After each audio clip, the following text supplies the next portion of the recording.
미국에서 공개된 한 보고서에 의해 한국의 안보가 중국에 의해 실질적인 위협을 받고 있다는 실체가 조금씩 밝혀지고 있습니다. 심지어 한국 국가기관 에너지 분야에 침투되어 있다는 사실이 드러나 큰 충격을 주고 있는데요. 더 심각한 사실은 정확히 어느 부서의 어떤 장비에 중국이 침투해 있는지 제대로 파악하지 못하고 있는 상황이라고 합니다. 하루빨리 빠른 검색과 색출, 교체 등의 조치가 필요한 상황입니다. 최근 미국 사이버 보안 스타트업인 비트사이트가 중국 회사 마이쿼더스가 생산한 MV720이라는 차량용 GPS 제품에서 6가지 심각한 보안 취약점이 발견됐다고 합니다.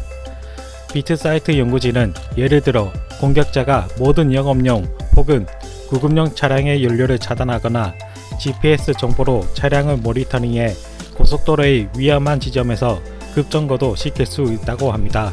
당연히 운전자의 행선지, 이동 경로 등을 몰래 추적하는 것 역시 가능하며 일부러 고장을 일으켜 복원 비용을 요구할 수도 있습니다.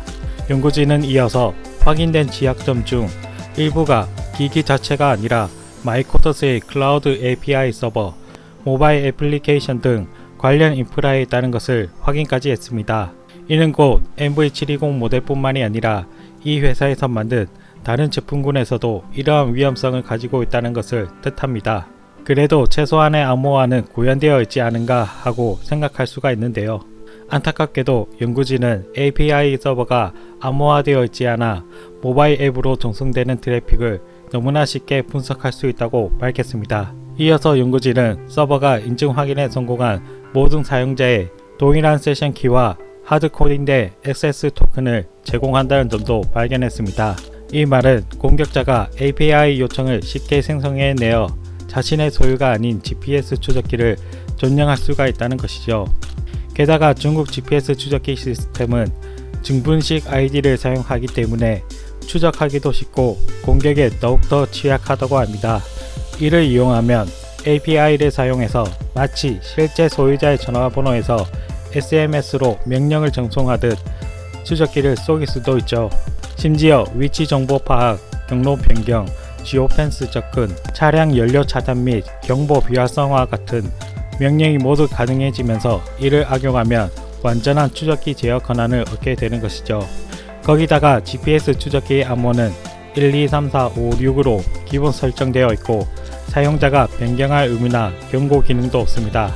연구진은 실제로 추적기의 ID만 늘려 1000대를 테스트했는데요. 그 중에서 945대가 여전히 기본 비밀번호로 사용된다는 점을 밝혀내면서 심각성은 생각한 것보다 더 심하다고 합니다.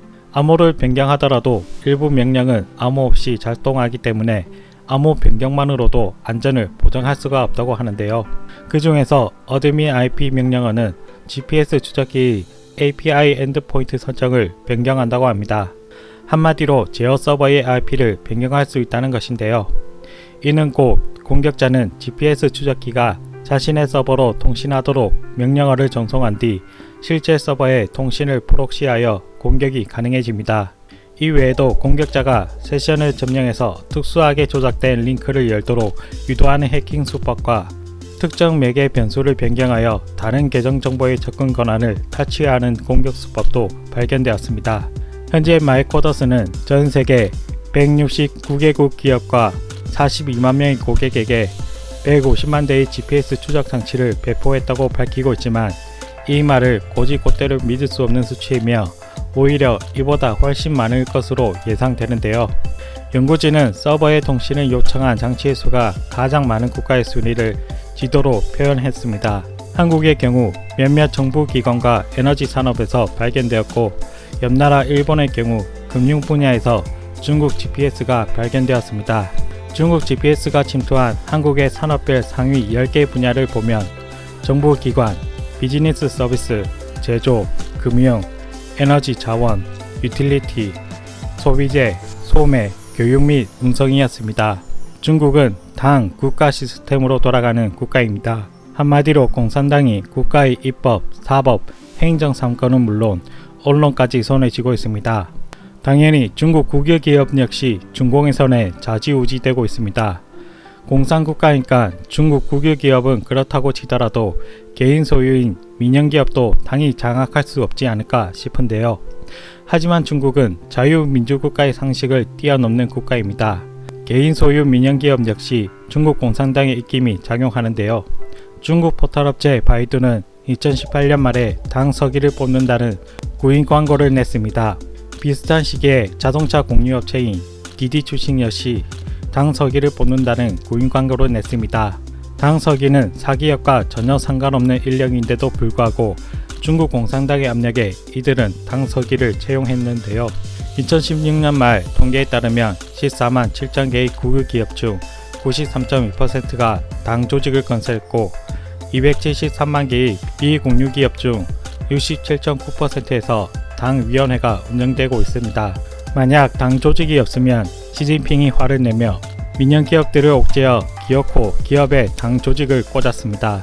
이 상황은 외국계 기업 역시 피할 수가 없었습니다. 중국에 진출했던 삼성 반도체에도 중국 공산당 조직이 적극적으로 활동했으며 2016년 말 10만 6천 개의 외국 투자기업 중 70%가 사내에 중국 공산당 조직이 조직되어 활동했습니다. 그들은 기업에 침투한 당 조직이 당 노선과 방침의 관철, 기업이 법을 지키는지 지도와 감독, 직원의 단결, 기업과 직공의 합법적 권익 수호, 기업의 건강한 발전을 위해 일한다고 합니다.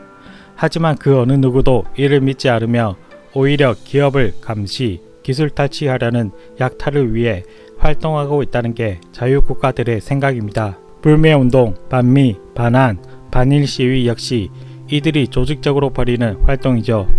지난 트럼프 정부 때 중국 화웨이의 스파이칩을 지목하며 중국의 도를 넘은 활동을 비난했습니다.